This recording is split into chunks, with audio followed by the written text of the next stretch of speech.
Caitanya Jaya Nityananda Jaya Advaita Chanja Jaya Gaura Bhakta Vrinda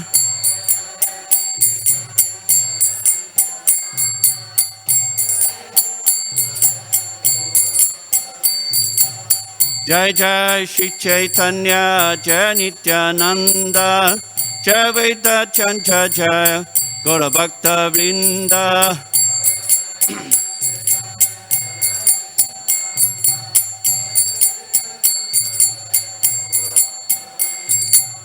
Jai Jai Shri Chaitanya Jaya Nityananda Jaya Advaita Chanja Jaya Gaura Bhakta Vrinda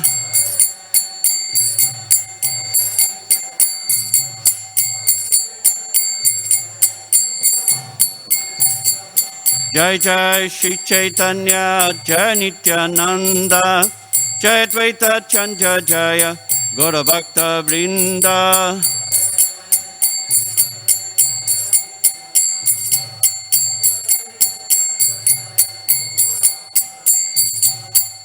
Jaya Gauranitai Gauranitai Jaya Gauranitai Jaya Gauranitai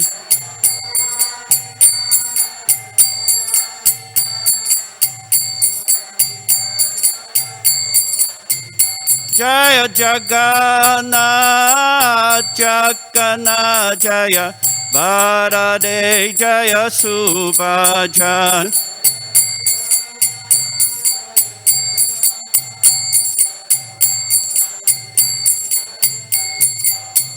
Jaya Rukmini Dogadesh Rukmini Dogadesh Rukmini Dogadesh Rukmini Dogadesh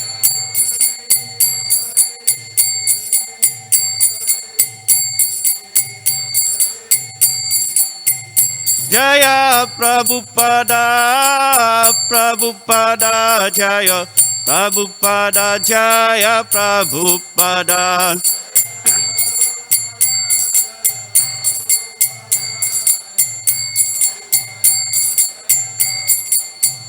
Jai Jai Prabhupada Prabhupada Prabhupada Jaya Jaya Prabhupada Jai Jaya Prabhupada Prabhupada Prabhupada Jaya Jaya Prabhupada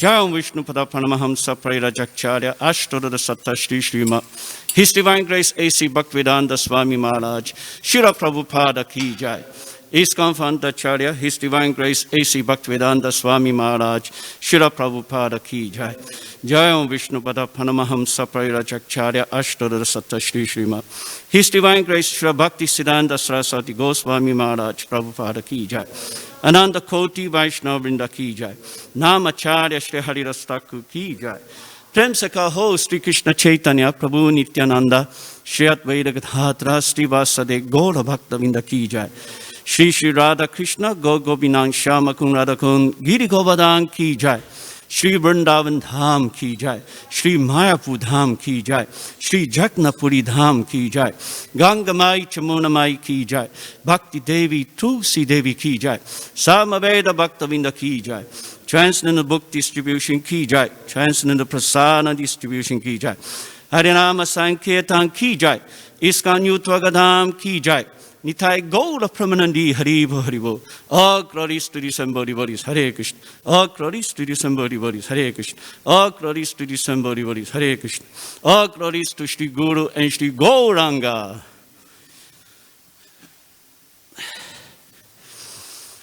Om Namo Bhagavate Vasudevaya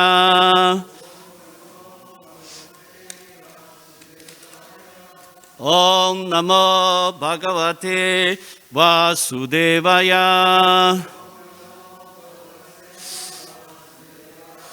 Om Namo Bhagavate Vasudevaya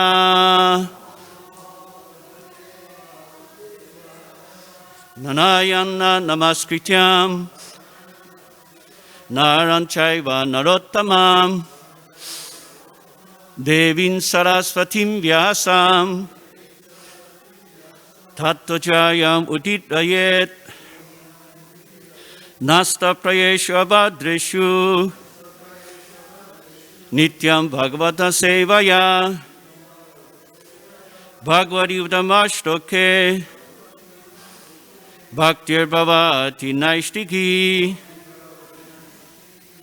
So reading from Teachings of Lord Caitanya.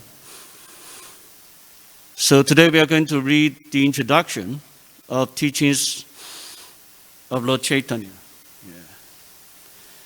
So originally delivered as 5 morning lectures on Caitanya Charitamrita, the authoritative biography of Lord Caitanya Mahaprabhu by Krishnadas Kaviraj Goswami before the International Society for Krishna Consciousness, New York City, April 10th to 14th, 1967.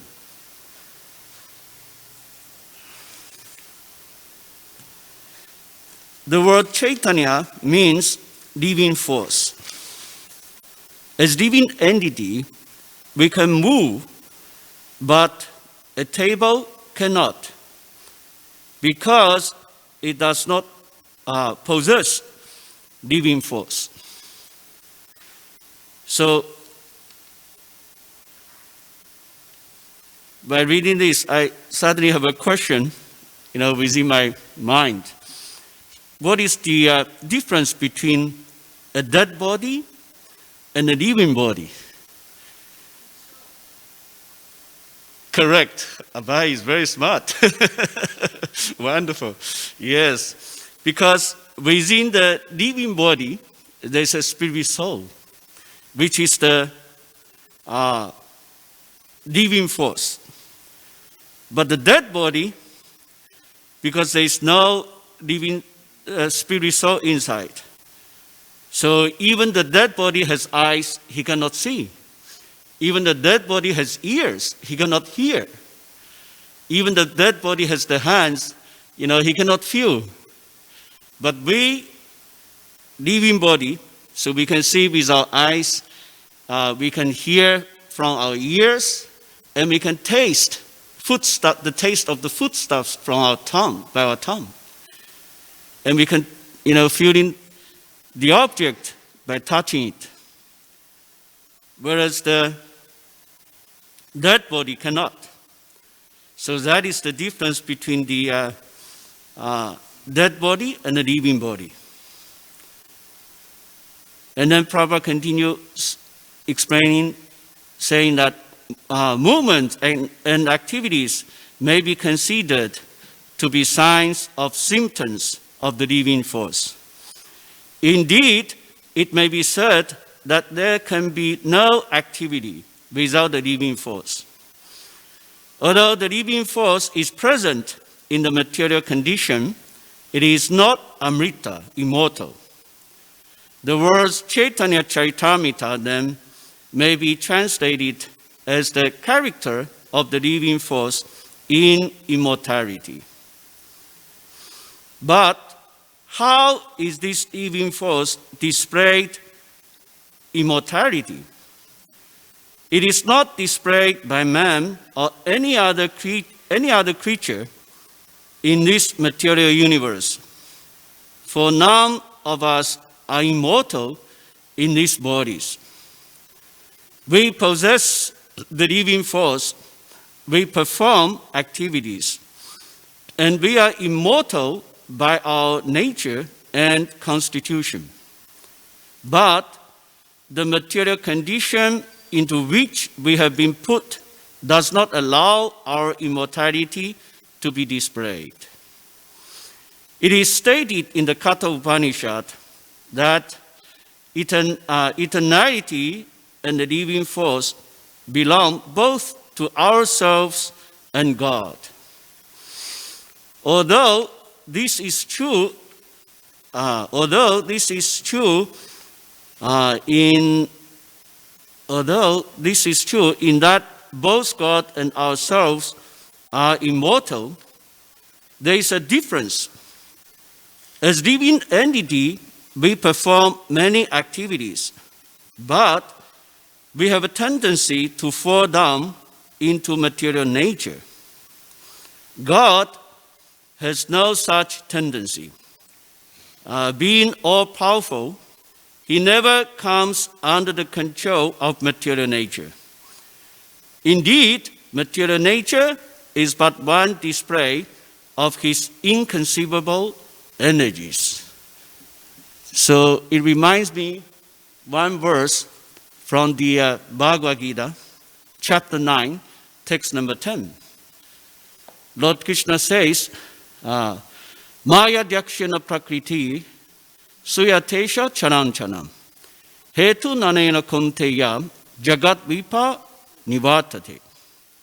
Krishna says that this material nature, which is one of my energies, is working under my direction, O son of Kunti, producing all moving and non-moving beings.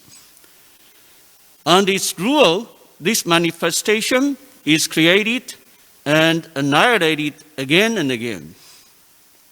So from here we can clearly understand that Lord Krishna is never under the control of material nature.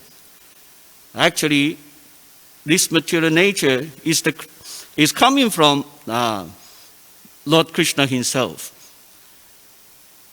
Is under the direction of Lord Krishna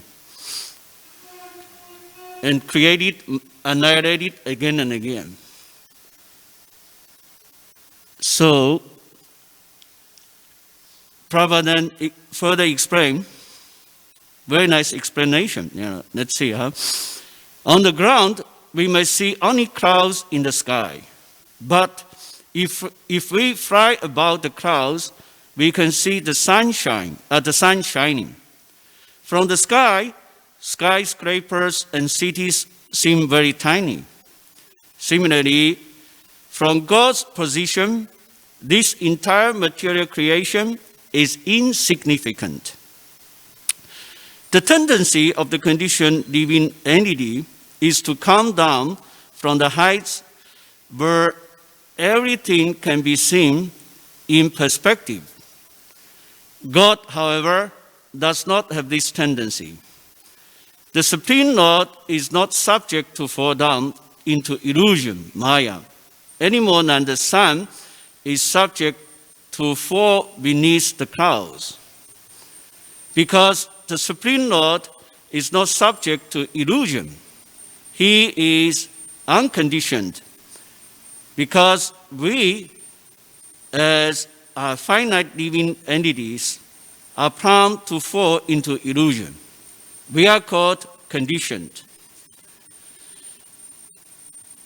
So again, the same verse, the Bhagavad-Gita, chapter 9, text number 10. It is confirmed about this. Because Maya, this material energy, is actually coming from Lord Krishna. It's just like the clouds in the sky. And Krishna is like the sun. He will never be covered by the clouds.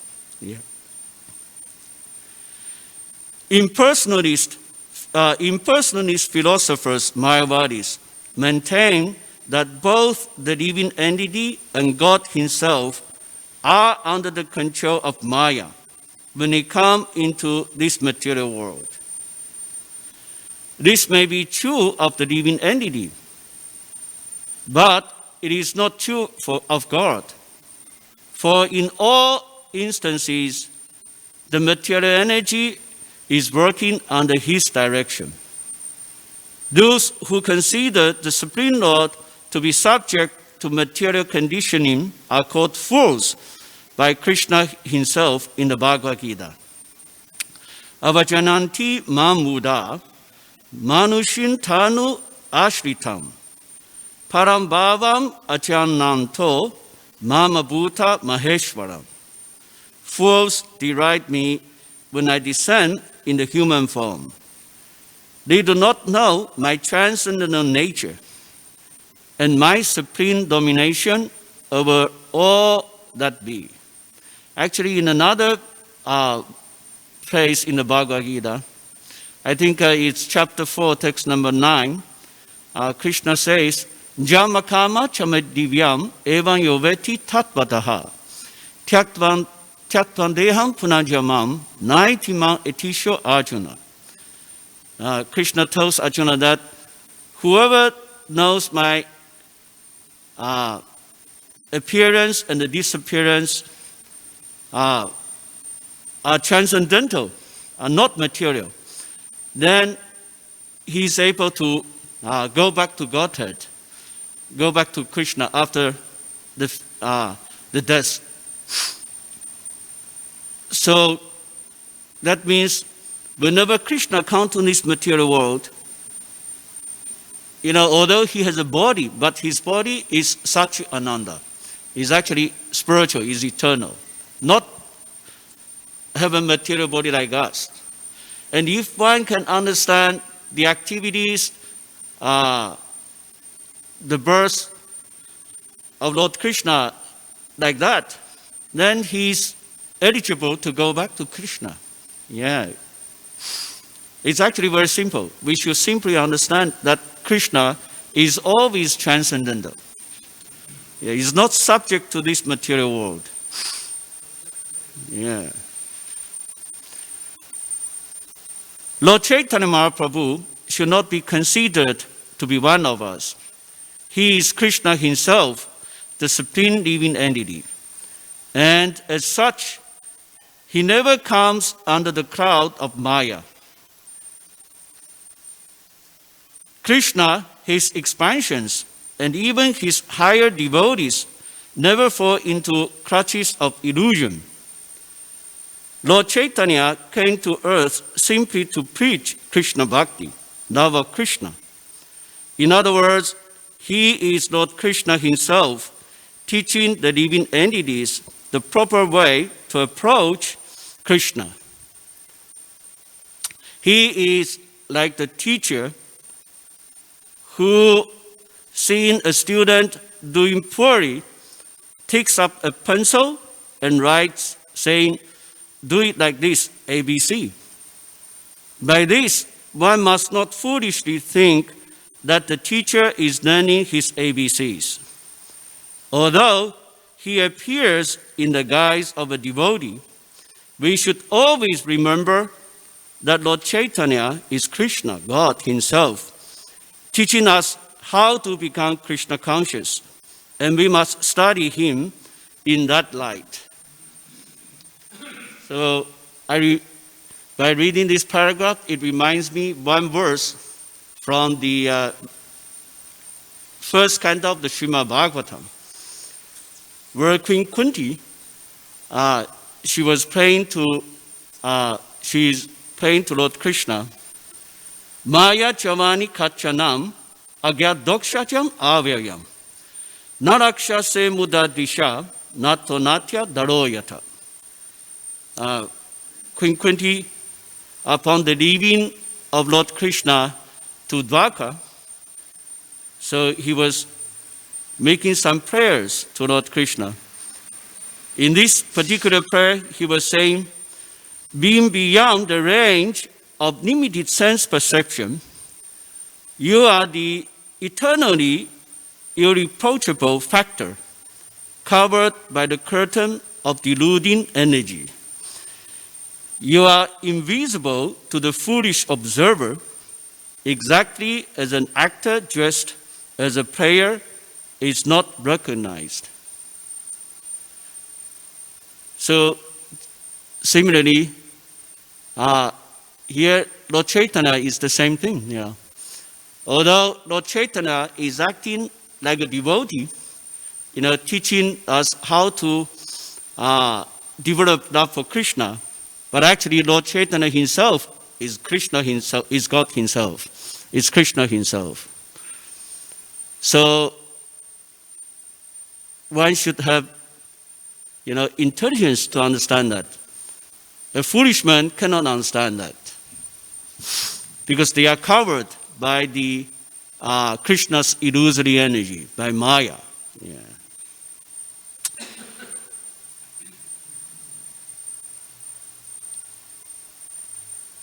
In the Bhagavad-Gita, 1866, Lord Krishna sets forth the highest religious principle in this way. Sarvadhamam parityajam mam ekam saranam raja. Aham tvam sarvapabhebhyo mokshaishami mang sucha.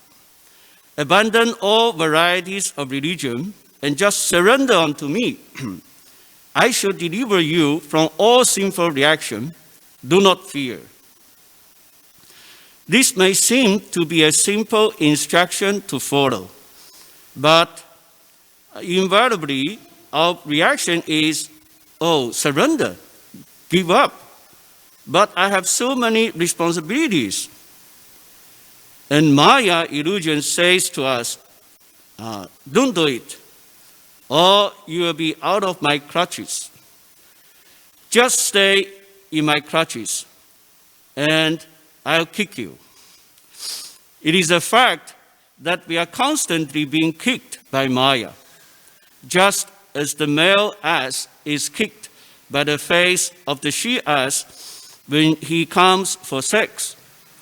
Similarly, cats and dogs are always fighting and whining when they have sex. These are the kicks of nature. Even an elephant in the jungle is caught by the use of a trained she-elephant who leads him into a pit. Maya has many activities, and in the material world, her strongest shackle is the female. Of course, in actuality, we are neither male or female. For this designation refer only to our outer dress, the body. We are all actually Krishna's servants. Like Abhay was telling us, we are all spirit soul.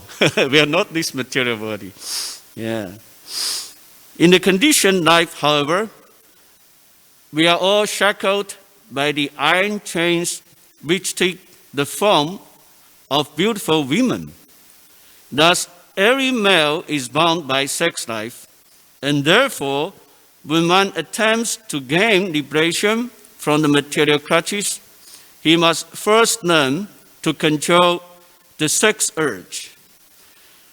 Unrestricted sex puts one fully in the clutches of illusion. Lord Caitanya Mahaprabhu officially renounced this illusion at the age of 24.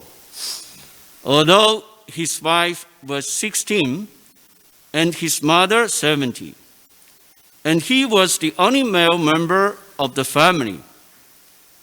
Although he was a Brahmana and was not rich, he took sannyas, the renounced order of life, and thus extricated himself from family entanglement. So it reminds me another verse from the Nectar of Instructions. Actually, in the first verse of the Nectar Instruction, it is said, Vacha vegam manasa krodha vegam, jiva vegam uttaropasta vegam, etam vegam yovisha heta dhira, savam apimam pritivinsa shishat.